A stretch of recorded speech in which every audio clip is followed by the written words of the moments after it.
মানভূম মহাবিদ্যালয়ের ছাত্রছাত্রীদের সংসদ গৃহের শুভ উদ্বোধন হলো বৃহস্পতিবার দুপুরে। উদ্বোধন করলেন কলেজ পরিচালন সমিতির সভাপতি তথা পুরুলিয়া জেলা তৃণমূল কংগ্রেসের প্রাক্তন সভাপতি গুরুপদ টুডু।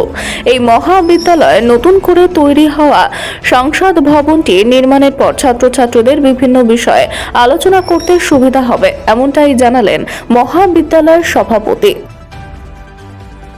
আজকে আমাদের এই মানভূম মহাবিদ্যালয়ে যেসব ছাত্রছাত্রী রয়েছে, বিশেষ করে আমাদের ছাত্র সংসদের যেসব ছাত্রছাত্রীরা রয়েছে,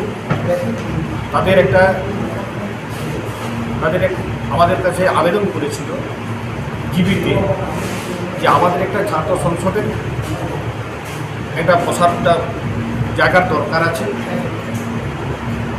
সেই অনুপাতে আমরা জীবিত আলোচনা করে ছাত্র সংসদ এই যে ভবনটা আজকে পিতাকে আমরা উদ্বোধন করলাম, সেই ভবনটা আমরা কলেজ কর্তৃপক্ষের মাধ্যমে জিবির মাধ্যমে আমরা সেটাকে এনে দিয়েছি এবং সেটারই আজকে আমরা